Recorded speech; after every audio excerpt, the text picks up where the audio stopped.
सबसे ज़्यादा इस रियासत को अगर धक्का मिला है तालीम का। हमारा गरीब बच्चा जहाँ बिजली नहीं है, उसके पास ये फ़ोन नहीं है जिससे कि वो तालीम हासिल कर सके, तो वो क्या पढ़ेगा? क्या पढ़ेगा? बताइए मुझे, आपके बच्चे जो है उनका क्या हाल है? आपके बच्चे दर-बदर नहीं हो जाएंगे, वो कल कहाँ जाएंगे? क्या काम कर सकेंगे? इन स्कूलों को शुरू कीजिए, सोशल डिस्टेंसिंग रखिए, ये मास्क रखिए कि बच्चे पढ़ सकें। हमारे बच्चे और बच्चियां खराब हो रही हैं। मैं हाथ जोड़ के आपसे मांगता हूं, खुदा के वास्ते लेफ्टिनेंट गवर्नर साहब, इस तरफ तवज्जो दीजिए कि हमारे बच्चे पीछे न रहें, कि रियासत डूब न जाए। फिर आप उठाने की कोशिश करेंगे, यहाँ कुछ उठाने के लिए होगा नहीं, अर्थ ही उठाने की होगी। मेहनत करें और अपने अफसरों से कहें ईमानदारी से करें, सबके साथ रहें, सबका सुने, बुरा लगे मगर प्यार से सुने, प्यार से जवाब दें। कल क्या करोगे जब उसके सामने जाओगे? वहाँ क्या जवाब? जाना तो है, वो तो लिखा हुआ, जिस दिन आए हो उसी दिन लिखा है किस दिन जाना है। क्या करो? इसलिए गुजारिश करूँगा, अपनी तंजीम को मजबूत बनाइए और जहाँ हमारी गलती है वो बताइए, तभी ये ठीक होगा। मैं पूरी बहुमत से आया था 96 में, पूछिए, सब बैठे मेरे मिनिस्टर थे। मैं सबसे ज़्यादा टाइम उनको देता था जो अपोजिशन में है, कि मैं सुनो ही नहीं और बैठा रहता था। जो ये तनकीद करेंगे तो हो सकता हम गलत हैं, उसको ठीक करें।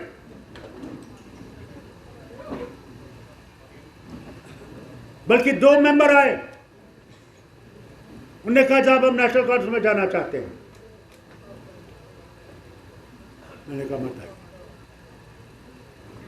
जो आपको चाहिए मैं देने को तैयार हूं, मत आइए, क्योंकि मैं चाहता हूं कि आप हम पे तनकीद कर सकें, आप हमारे गलतियों को साबित कर सकें।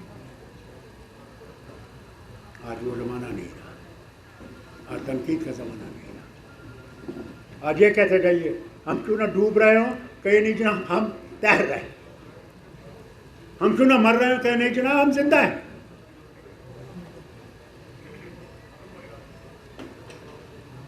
गोल्ड कार्ड आया, ये कह के कि आपको 5 लाख का हम जो है इंश्योरेंस मिलेगी आपको। मैं सुनाओ, एक साहब आयुष्मान कार्ड,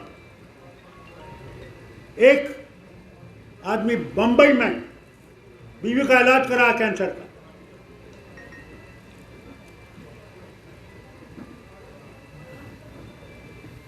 आयुष्मान कार्ड दिखाया।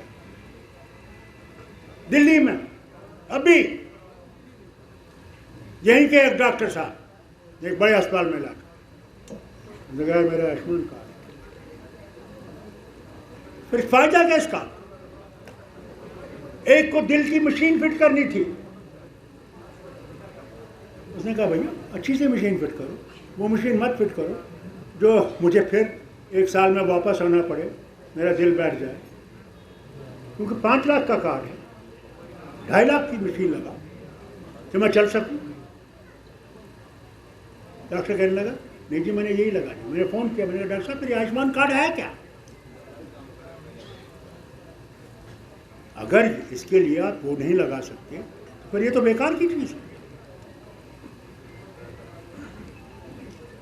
ये जो वादे करते हैं प्राइम मिनिस्टर साहब, मैं आपसे गुजारिश करता हूँ इनको देखिए कि इन पे लोग चलते हैं या नहीं चलते हैं, उनसे एक्शन लीजिए, उन इंस्टीट्यूशन से एक्शन लीजिए जहाँ इसकी इज्जत नहीं की जाए, क्योंकि लोगों का दिल टूट जाएगा और किसी का दिल टूट गया तो फिर आप जानते हैं ऊपर वाला क्या करता है, क्योंकि वो बसता है लोगों के दिलों में, तो अमीर हो या गरीब हो। जो उसकी सेवा करेगा उस गरीब की या अमीर की, अल्लाह उसको उतना ही दर्जा देगा। आपने मुअत्तल किए क्योंकि आपने बिल पास करने हैं, वो पास नहीं होंगे क्योंकि आपके कम नंबर हैं, इसलिए उनको पिछली पार्लियामेंट के सेशन में जो आपने किया उस पर निकाला। ये डेमोक्रेसी, डेमोक्रेसी।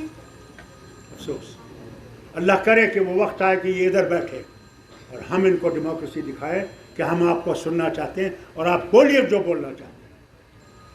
अरे मुझे याद है मेरे वालिद कहते थे, कहते जब जवाहरलाल बैठा रहता था हाउस में, आजकल के वजीर आजम हाउस में नहीं बैठते, जवाहरलाल बैठता था और लोहिया साहब ऐसे ऐसे हमले उन पे करते थे, जवाहरलाल खामोशी से सुनता। ये था कैरेक्टर ऑफ प्राइम मिनिस्टर, मादाए बर्दाश्त जिसे हम कहते हैं, एबल टू लिसन। आज वो एबल टू लिसन जो है गायब, आज कोई भी तैयार नहीं है वो बात सुनने के जो से, क्योंकि आजकल हमें सब चापलूस चाहिए जो सिर्फ मक्खन मारे। जनाब सूरज आज इधर से नहीं, जनाब आप आए सूरज इधर से निकल, क्या बात, आज तो चांद चमक रहा है हुजूर, और आपके चेहरे पर जो नूर है, आहा, भगवान का भी ऐसा रूप है। ये तो हमारे लोग, और जब कल कुर्सी से उतर जाएंगे न सूरज ही रहेगा, न रूप ही रहेगा, न वो लोग होंगे जो उनको मक्खन बाज। याद है, मैंने देखा वो, मैंने वो नरसिम्हा राव का हाल देखा, जब कुर्सी पे था लोग पैरों में पड़ते थे, ये हमारा अंदाता है। जब कुर्सी से उतर गया वो स्टेज पे उसको जगह नहीं देते थे कि बैठे, और डरते थे कि कहीं कोई देख न ले कि यहाँ बैठा हुआ है। वो भी मैंने देखा, इनको भी उस चीज से डरना चाहिए, वक्त नहीं रहता। हमारे लोग हैं जो हमारे बच्चों को बर्बाद करने में तुले हुए हैं।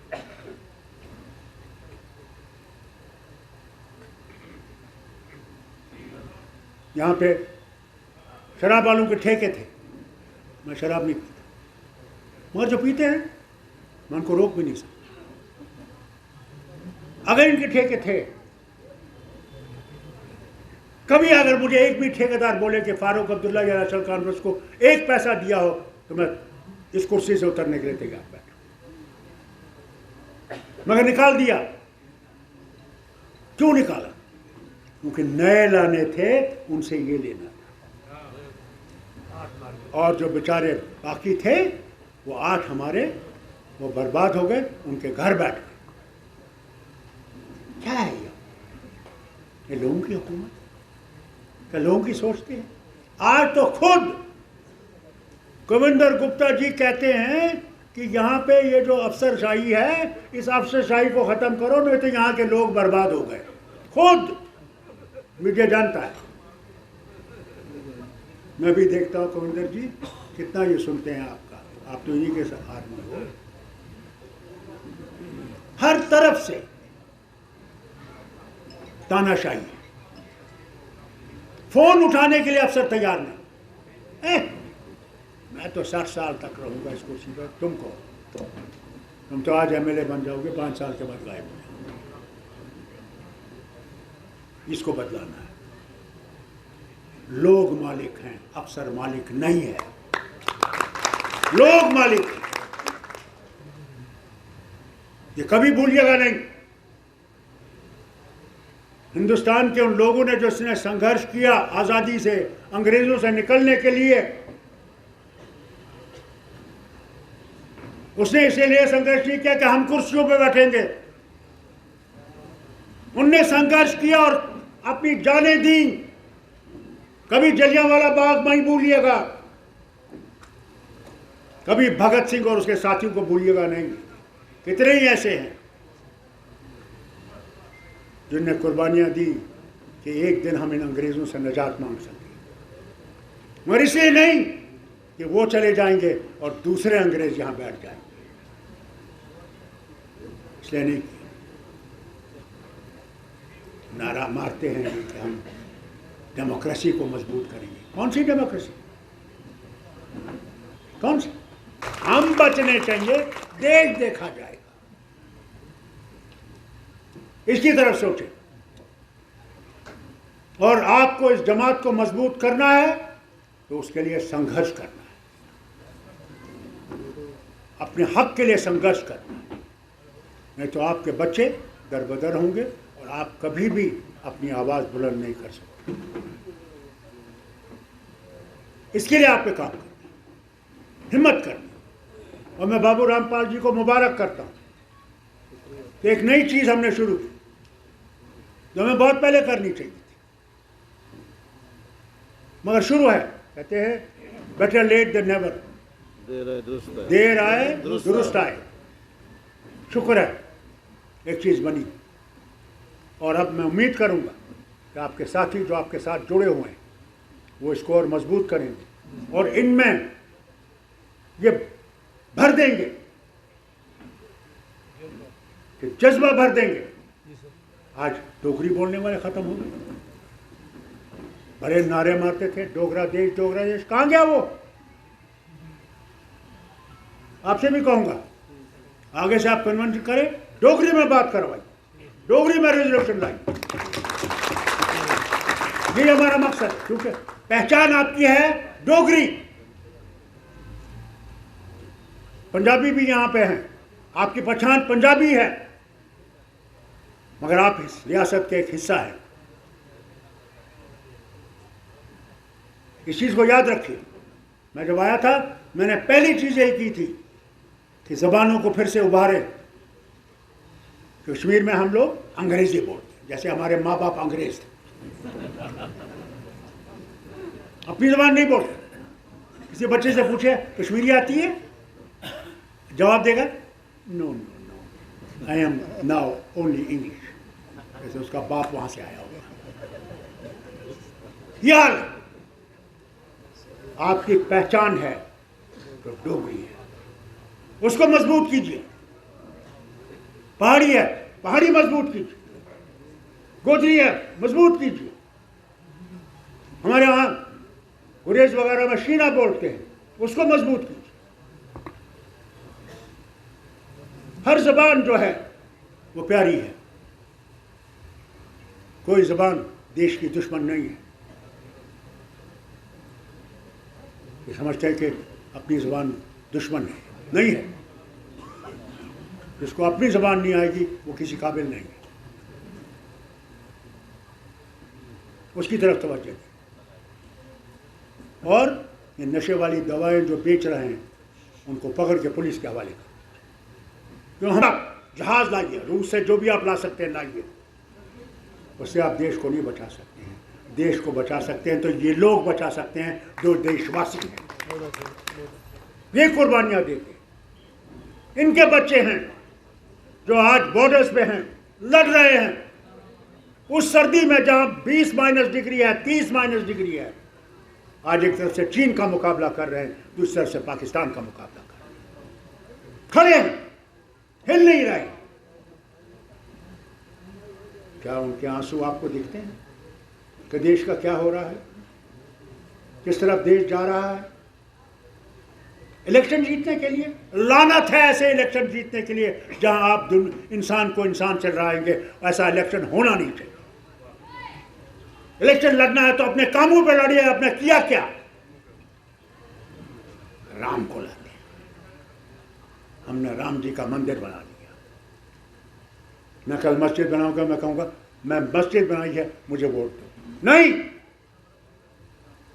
वोट चाहिए तो अपने काम पे वोट लीजिए। जो अपने काम किया, लोगों को उनकी भलाई की है, उनकी गरीबी दूर की है, उनकी बीमारी दूर की है। क्या गंगा में वो लाशें बह नहीं रही थी? क्योंकि उनके पास वो साधन नहीं थे। क्या जम्मू वासी भूल गए? यहां गैस नहीं थी, ऑक्सीजन से कहते हैं। मुझे खबर थी इन लोगों ने पार्लियामेंट में बैठा था। हर्षवर्धन साहब मिनिस्टर थे हेल्थ के, वो तकरीर कर रहे थे, मैं खड़ा हो गया। मैंने स्पीकर साहब मुझे माफ़ करना, मैं इंटरप्ट कर रहा हूँ मिनिस्टर साहब को, मैं मिनिस्टर साहब से माफ़ी मांगता हूँ। मगर ये देखिए कि जम्मू में लोग ऑक्सीजन के बगैर मर रहे हैं, वेंटिलेटर नहीं है, और आप कहते हैं देश आसमान की तरफ जा रहा है। हम वैक्सीन दूसरे मुल्कों में भेज रहे हैं, खुद अपने लोगों को मरवा रहे हैं। वो कहते हैं पहले घर की तरफ देखो फिर दूसरी तरफ देखो। अरे इतना भी नाम कमाना उन मुल्कों से तो अपनी लाशों से मत कमाइए, अपने देश के वासियों से मत कमाइए। पहले देशवासियों को बचाइए, फिर दूसरी तरफ सोचिए। यह हाल था। क्या बोलते हैं, आज भी देखिए हमारे अस्पतालों की हालत क्या है। हमारे गरीबों को कैंसर के लिए बंबई जाना पड़ता है, रास्ते पे दर-बदर होते हैं।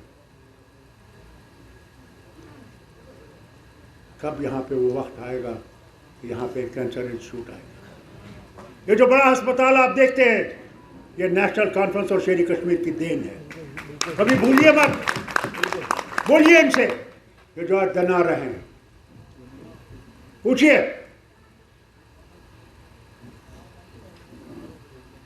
फिर भी हम पे उंगली उठा, हम देशद्रोही हैं। अरे देशद्रोही तो तुम हो जो सिर्फ ये रोज चिल्लाते रहते हो हम हुकूमत में आएंगे, हम हुकूमत में आएंगे। आओ ना, कौन रोकता है, आओ। अगर ईमानदार इलेक्शन करो, ये ना कि मशीनें पहले से बना के लाओ, फिर लोगों के घरों में जाओ और कहो तुम्हारा धर्म खतरे में है। अरे इनका धर्म खतरे में नहीं है, तुम्हारी कुर्सी खतरे में है। वो कब तुम समझोगे। हर गांव में इन इंसानों को बिठा रखा है, हमारी माँ बहनों को चक्कर देने के लिए।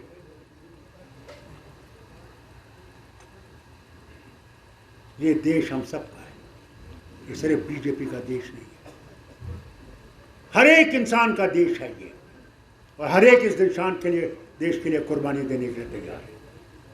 काम है। मुझे याद आता जब करगिल का वॉर हुआ, हमारे पास पैसे नहीं थे दिल्ली में, वाजपेयी जी ने मांगा, 24 घंटे में लोगों ने अपनी अगर अंगूठी होगी या कंगन होगा या कोई भी छोटी भी चीज़ होगी वो दे दी, और 650 करोड़ मेरे ख्याल से कुछ दिनों में जमा हो गया। ये वो कौम है जिन्होंने अपने आप को छोड़ दिया, मगर ये सोचा कि देश बच जाएगा तो हम बच जाएंगे। हम समझे कि नहीं भगवान ऊपर से आ जाएगा, आसानी करने, नहीं, भगवान तब तक नहीं आएगा जब तक हम लोग उसकी कोशिश नहीं करेंगे। हमने करना है, हमने उठना है, हमने वो रास्ता इस्तेमाल करना है जिससे हमारा हक वापस आए। हम इनसे कोई और नहीं मांगते, हम इनसे महल नहीं मांगते, हम इनसे प्राइम मिनिस्टर नहीं मांगते, प्रेसिडेंट ही नहीं मांगते हैं। हम इनसे अपना हक मांगते हैं जो तुमने हमसे छीना, वो वापस करो। यहाँ लोगों को खुशियाँ वापस दो। आपने वादा किया था हमसे, वज़ीर आज़म, याद करिए, आपने कहा था दिल की दूरी और दिल्ली की दूरी हम दूर करेंगे। मुझे बताइए 24 जून से आज तक कौन सी दूरी आपने दूर की और कौन सा दिल से आपने हमें मिलाया,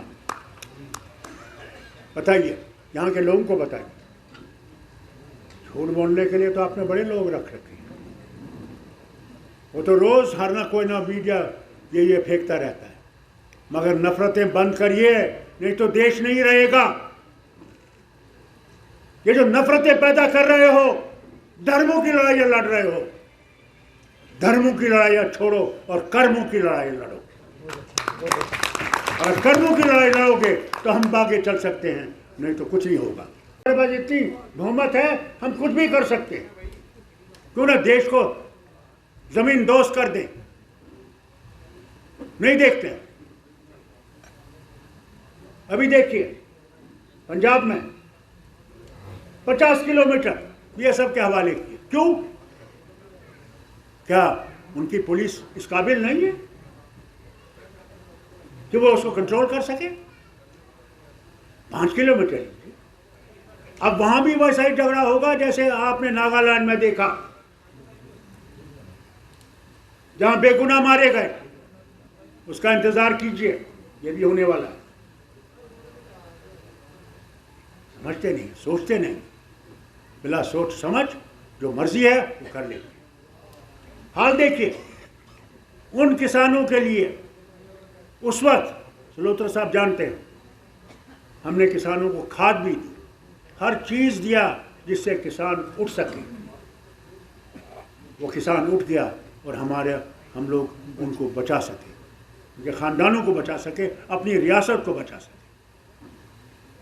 आज मानते हैं ये कि 100% नुकसान हुआ, सही है। और स्टेट कैलेमिटी, हाँ स्टेट कैलेमिटी, हाँ वो भी डिक्लेयर की। वो भी डिक्लेयर किया। उसके बाद दे रहे हैं 6 साल। कुछ तो सोचो, क्या उस किसान को और तुम गिरा रहे हो और फिर उनकी जमीनें ले रहे हो? क्या हक है तुम्हें? तानाशाही है। उससे डरो जो सबका मालिक है। जब उसका कहर आएगा कुछ नहीं बचेगा। उसमें नमाजी भी उठ जाएगा, मंदिर जाने वाला भी उठ जाएगा, अच्छा और बुरा आदमी भी उठ जाएगा। उसके बाद कोई फर्क नहीं रहता। जब ओले बरसाता है वो नेक आदमी के खेत में भी और बदमाश के घर में। मैंने जहाज़ में उसको जम्मू लाया। आप यकीन करेंगे, जम्मू जो ही हवाई जहाज़ से वो नीचे उतरा, पहले ज़मीन को उसने चूमा कि भगवान शुक्र है मैं बच गया।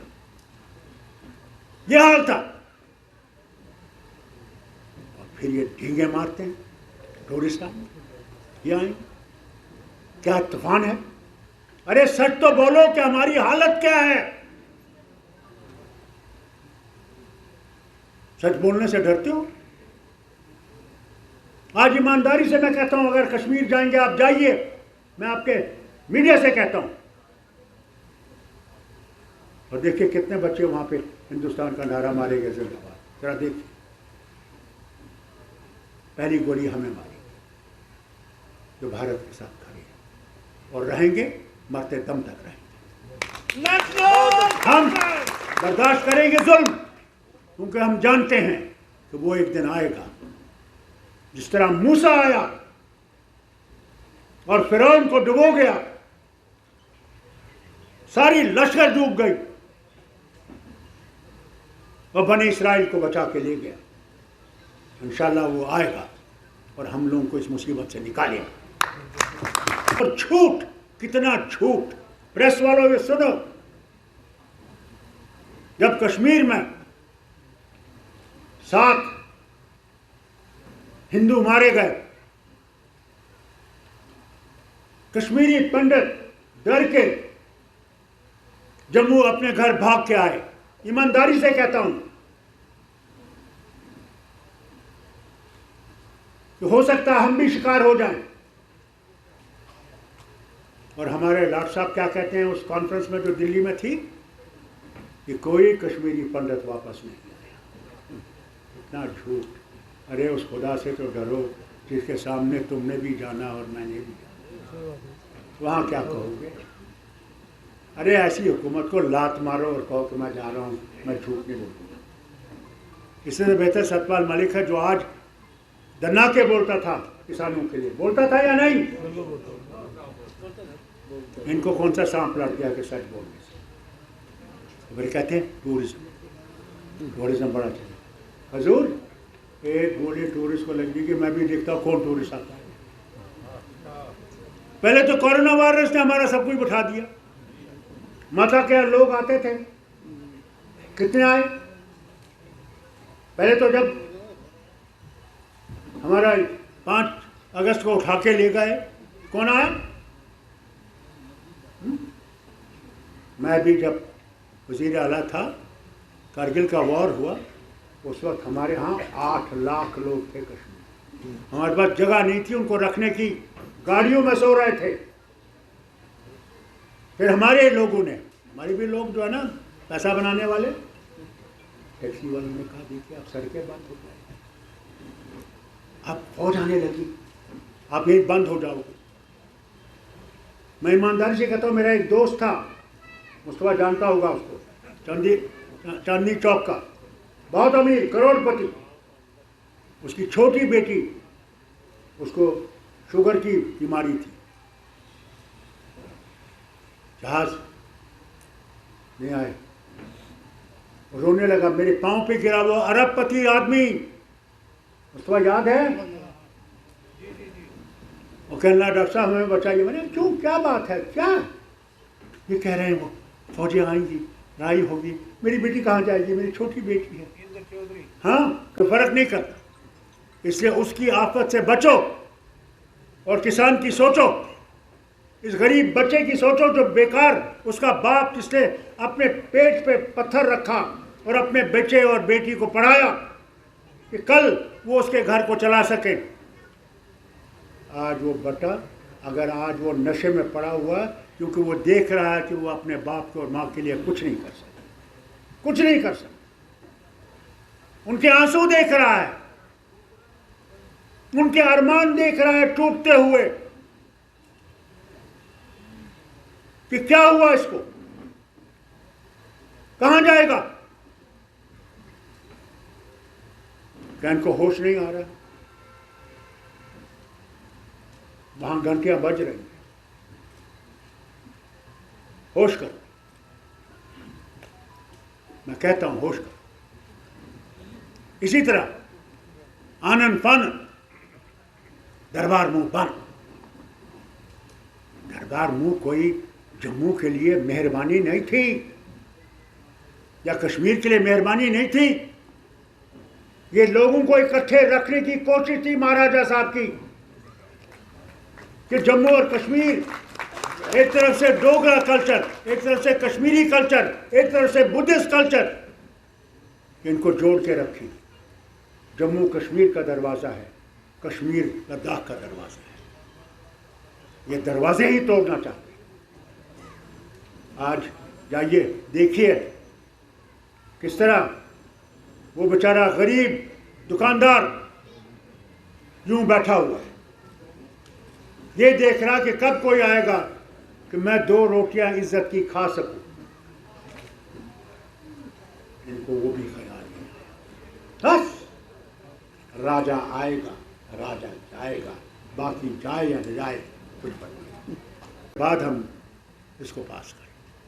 नहीं माना, एक अल्फाज नहीं माना, वॉकआउट करना पड़ा। आज जब इनने वो बिल विड्रॉ की, हमने तब भी मांगा इनसे कि साहब बहस करें, बात करें। पार्लियामेंट शोर करने के लिए नहीं है, पार्लियामेंट बहस करने के लिए, बातचीत करने के लिए, मसले देश के हल करने के लिए है, झगड़ा करने के लिए नहीं है। मगर उसके बगैर चलता ही नहीं। पार्लियामेंट के शुरू होने से पहले मीटिंग की सारे लीडरों के साथ, डिफेंस मिनिस्टर वहाँ बैठे हुए थे, पार्लियामेंट्री मिनिस्टर बैठे हुए थे, पीयूष गोयल बैठे हुए थे, और लीडरों ने सिर्फ एक चीज़ मांगी कि साहब बहस हो, हर कानून जो आए उस पर बहस हो। हम आपसे झगड़ा नहीं चाहते। झगड़ा एक हाथ से नहीं होगा, ताली एक हाथ से नहीं बचती, दोनों हाथों से बचती। अगर आप भी कोऑपरेट करेंगे, हम भी कोऑपरेट करेंगे, तो हम लोग देश के मसलों को मिल के हल कर सकते हैं। हम देश के दुश्मन नहीं हैं, हम देशवासी हैं। हाँ, हम इधर बैठे हैं, आप उधर बैठे हैं। कल ये भी हो सकता है कि आप इधर होंगे, हम उधर होंगे। इसलिए आप मेहरबानी करके बहस करेंगे। वादा किया कि बहस करेंगे, मगर जब हाउस में पहुंचे, जैसे बिल लाए थे वैसे बिल वापस कर लिया। एक भी अल्फाज हमसे बोला नहीं। ये तो हाल है, ये तो हिंदुस्तान की डेमोक्रेसी का हाल है। जहाँ कोई सुनने वाला नहीं बैठा। आज भी मुझे वो लफ्ज़ याद है। और जब मरकज़ ने दिया 16 करोड़, 1000 करोड़ का कहा 16 करोड़, मेरे पास 37 करोड़ थे यहाँ के कामों के लिए। मैंने कहा ये सब काम बंद करो, किसान पहले जिंदा रहेगा तब हम लोग आगे चल सकते हैं। किसान अगर मर गया तो कुछ ही नहीं चल सकता। मुझे याद है जब मैं चौधरी चरण सिंह जी से एक दिन मिलने गया, वो हिंदुस्तान के प्रधानमंत्री थे और मेरे वालिद ने एक खत दिया था, मैं उनको देखने गया और वो खत दिया तो मुझे उनने अपनी किताब दी और उनके शब्द थे मुझसे, बेटा फारूक, ये उद्योग जो लगे हुए हैं ये तब चलेंगे जब किसान उठेगा, क्योंकि किसान इन उद्योगों का फायदा उठाएगा। आज भी मुझे वो चौधरी चरण सिंह जी के वो लफ्ज़ याद है। क्या बात करते हैं। 750 किसानों ने शहादत दी और जब इन्हें देखा कि 5 रियासतों में ये हार जाएंगे, खुद सतपाल मलिक जो यहाँ के गवर्नर थे उनने इनसे कहा तुम हार जाओगे। और जब इन्होंने देखा यूपी में इनके जल से कुछ भी नियोग नहीं थे तो उनको लगा कि भाई हमारी नैया जो है वो डूब रही है, तो फौरन ऐलान किया कि हम ये तीनों काले कानून जो वापस लेंगे। ये कानून हमने लोगों के लिए बनाए थे, वो समझ नहीं सके। और जिस तरह पार्लियामेंट में पहले पास किया था, हमने कहा था उस वक्त कि साहब इस पे बहस कीजिए, बहस से पता लगेगा सही क्या है और गलत क्या है, या फिर सिलेक्ट कमेटी को भेजिए। रेजोल्यूशंस आपके सामने आ गए और बहुत इम्पोर्टेंट महत्वपूर्ण रेजोल्यूशन आपने लाए, उसका मैं आपको मुबारक दूं। इसमें कोई शक नहीं, रियासत की हालत अब तक खराब है। तो कोई भी आप मुद्दा ले लीजिए, जैसे आपने बेकारी का मसला लिया, हमारे बच्चे और बच्चियां जैसे आपने कहा पढ़ी लिखी हैं, कोई गांव नहीं है, कोई पहाड़ की जगह नहीं है जहां उन्हें पढ़ा नहीं है, मगर बेकार है। बैंक में नौकरियां लगाई, पंजाब और हरियाणा से लाई। क्या हमारे बच्चे और बच्चियां इस काबिल नहीं थे कि वो बैंक में काम कर सके? अफसोस आता है मुझे इस हुकूमत पे कि उन्होंने हमारे बच्चों को धक्का मार दिया और बाहर से बच्चे लाए। ये हमें मंजूर नहीं है। और वक्त आएगा कि उन बच्चे और बच्चों को वापस जाना पड़ेगा और हमें बच्चों को वो नौकरियां हासिल करनी पड़ेगी। दूसरी बात जो आपने अच्छी कही, महंगाई, इसमें कोई शक नहीं है, महंगाई आसमान से बात कर रही है। आपने भी देखा होगा अभी जब चरागाह हुआ वाराणसी में, यूपी के अंदर, क्या हुआ? उसके बाद वो गरीब लोग गए और दियों से वो तेल निकाला। जब उनसे पूछा गया ये तेल क्यों निकाल रही हो, उन्होंने कहा हमारे पास वो दाम नहीं है कि आप 200 रुपये 1 किलो तेल का दे सकें, हम इसी से कुछ थोड़ा सा पका लेंगे। ये हाल है हमारे भारत का, जो आसमान से चिल्लाते हैं कि हम तरक्की कर रहे हैं, हम आगे बढ़ रहे हैं। जरा उन गरीबों को तो बोलो जो दियों का तेल लेकर अपना खाना बना रहे हैं, उनसे ज़रा बात करो। हम बहुत ऊपर से बातें करते हैं, आसमान से बातें करते हैं, ये है वो है, यहाँ हो गया वहाँ हो गया, मगर गरीब वो देख रहा है, कुछ नहीं हुआ। सलोत्रा साहब ने भी कहा और आपने भी कहा, किसान की बात की। सलोत्रा साहब को याद होगा जब मेरी हुकूमत थी, यहाँ पर ज़बरदस्त सूखा पड़ा और कई कई जगह ओले और बहुत किसान ख़त्म हो गए,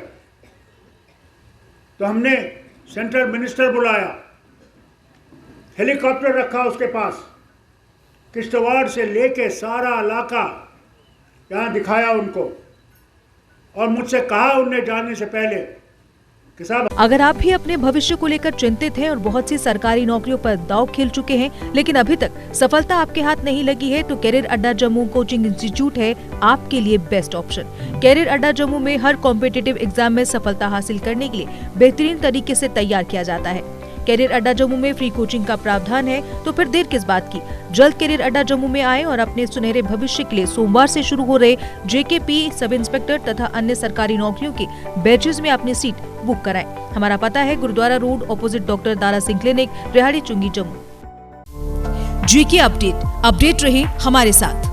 अगर आप ये वीडियो YouTube पर देख रहे हैं तो हमारे YouTube चैनल को सब्सक्राइब करें और बेल आइकन को क्लिक करें। अगर आप ये वीडियो Facebook पर देख रहे हैं तो हमारा Facebook पेज लाइक जरूर करें। For advertisement please contact 7051091811।